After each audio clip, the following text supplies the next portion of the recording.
Le devisement du monde, plus connu sous le nom de « Livre des merveilles », est le récit de voyage le plus célèbre du Moyen-Âge. Marco Polo y raconte son périple à la découverte de l'Orient. Le voyage commence en 1260, quand deux marchands vénitiens, les frères Maffeo et Niccolo Polo, quittent leur comptoir de Constantinople pour suivre la route de la soie jusqu'à la cour du khan mongol Barca. Ils font affaire, mais des guerres entre Tartares les poussent plus à l'est. Et des émissaires proposent de les conduire jusqu'en Chine, auprès du grand khan Kubilai. C'est avec un message de sa part pour le pape qu'il quitte la Chine et retrouve Venise après 9 ans d'absence. Les frères Polo repartent en 1271 avec le jeune fils de Niccolo, Marco, qui est alors âgé de 17 ans.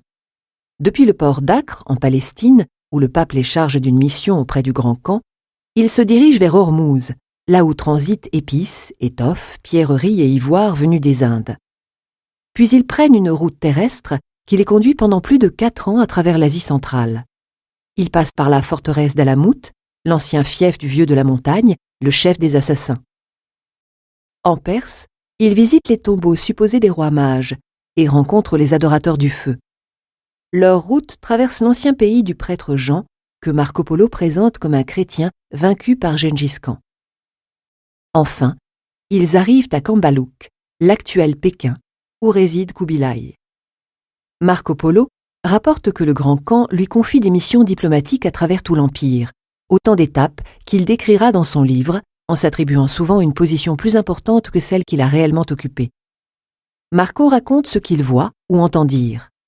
Il livre des anecdotes et insiste sur la vie quotidienne, les religions et les combats des peuples visités.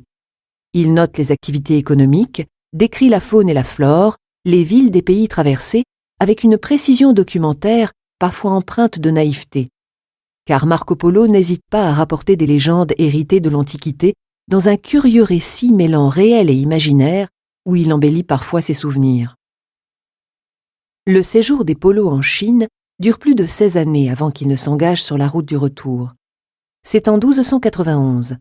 Le grand khan leur demande d'escorter une princesse mongole promise en mariage au roi de Perse. Un voyage périlleux qui s'effectue par mer, ponctué d'escales dans l'océan Indien.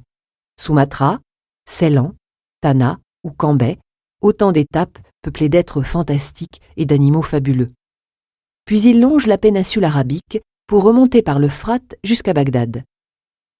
Les Polo gagnent ensuite la mer Noire et embarquent pour Venise, qu'ils retrouvent en 1295, après une absence de 24 ans. Quelques années plus tard, Marco dictera son livre des merveilles en prison à son compagnon d'infortune, l'écrivain Rusticien de Pise. Le livre de Marco Polo connut un très grand succès, dont témoignent près de 150 manuscrits. À la fin du XIVe siècle, l'Atlas catalan est l'une des premières cartes à lui emprunter des toponymes, voire des fragments d'itinéraires. Et c'est la Chine décrite par Marco Polo que Christophe Colomb voudra rejoindre par l'ouest 2 siècles plus tard.